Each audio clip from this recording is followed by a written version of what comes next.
Kozhikode medical കോളേജിൽ അത്യാഹിത വിഭാഗത്തിൽ വെച്ച് 3 രോഗികൾ മരിച്ചതായി ടി സിദ്ദിഖ് MLA. വയനാട് കോട്ടപ്പടി സ്വദേശി നസീറ ഉൾപ്പെടെയുള്ളവരാണ് മരിച്ചത്. വെന്റിലേറ്ററിൽ നിന്ന് മാറ്റുന്നതിനിടയിലായിരുന്നു മരണമെന്ന് ബന്ധുക്കൾ അറിയിച്ചതായും MLA പറയുന്നു. അതേസമയം വെന്റിലേറ്ററിൽ നിന്ന് മാറ്റുന്നതിന് മുൻപ് തന്നെ രോഗി മരിച്ചിരുന്നതായി മെഡിക്കൽ കോളേജ് സൂപ്രണ്ട് മാതൃഭൂമി ന്യൂസിനോട് പറഞ്ഞു.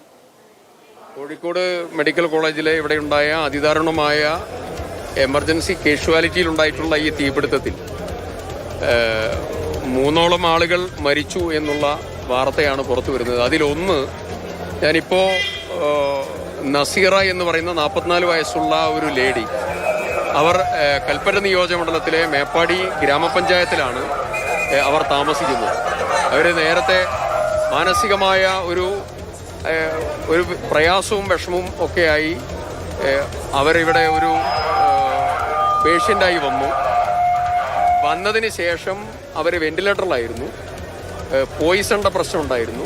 ആ വെന്റിലേറ്ററിൽ നിന്ന് ഈ തീ കത്തിയ സമയത്ത് എടുത്ത് ഓടിയ സമയത്ത് മരണപ്പെട്ട് ഇപ്പോൾ 1-ാം വാർഡിലാണ് ബോഡിയുള്ളത്.